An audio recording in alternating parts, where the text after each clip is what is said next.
Hi, and welcome back to the Happy Accidental Gardener channel. My name is Estelle. I am your Happy Accidental Gardener. Today we're going to be doing a lot of little things around the garden, some repotting, a little bit of rescuing. Let's get started.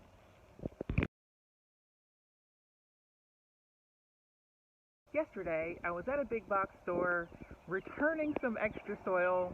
I just bought too much and didn't need it, so I was taking it back, and I happened to pass the indoor manager special rack where I found some really cute little succulents, and they were screaming, "Take me home! Save me, save me!" So I bought them, and today I'm going to be setting them up in their new home. And let me take a minute to introduce you to the colander crew. Now, why am I calling them the colander crew? Because I found this adorable colander at the Goodwill store, and that's where we're going to be planting them.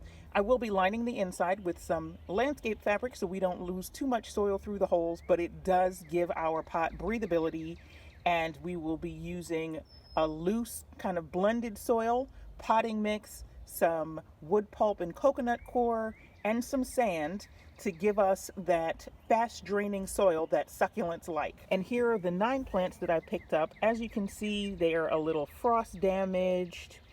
They have some dying leaves. They've been neglected a little bit. So I did bottom water them last night so the soil is nice and damp for transplant. And now we're going to get everything set up and put them in their new home. This is the only one of my mini succulent plants that didn't come with a label. I don't know what it is.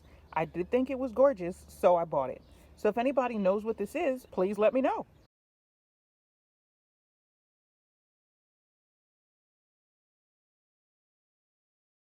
Here is my finished succulent bowl. Each of these little plants does have a little frost damage, so I will be trimming that off. I'm going to make sure everyone is watered in well, and then maybe add some stones or moss for some visual interest. There is one mini succulent that didn't make it into the pot. The pot was, the colander was starting to look a little crowded, and I don't know the growth habits of those succulents, so I did want to give them all a little bit of space. This is a climbing aloe. Apparently it's supposed to grow tall and spiral a little bit, so it will be getting its own pot, and there's a very good chance I'll be repotting all of my succulents, so we'll see what happens. The next part of today's upkeep video is me separating and repotting my sadly neglected aloe plant. The mama aloe has 4 pups in the pot with her.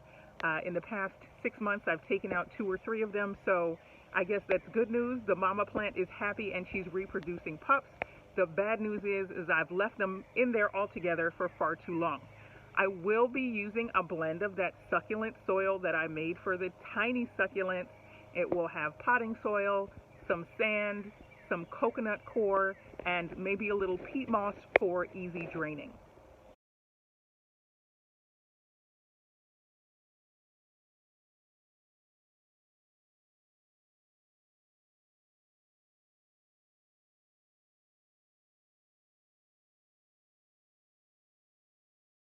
Here we have the mama aloe and her 3 pups all replanted, all with a new space to grow. You might notice that my aloe plants have more of a sprawling habit than an upright habit, and that happens when they're not getting as much direct sunlight as they need. When they were in the smaller pot, originally it was on the plant stand that was getting direct southern sun and had a much more upright habit. But because the plant started leaning against the side of the pot, it started falling over. So I had to move it to a place where it was more stable but not getting as much sun. So hopefully now that everybody's repotted, I can put them back on their plant stand and I can put them back into direct sun until the summer when I can bring them back outside. Thanks for spending time with me in the garden today. If you like what you see, definitely hit that like button. If you want to see more of what's going on in my garden, my experiments, the mistakes, and the successes, hit the notification bell and subscribe. Thanks again so much for stopping by. I'll see you around the garden.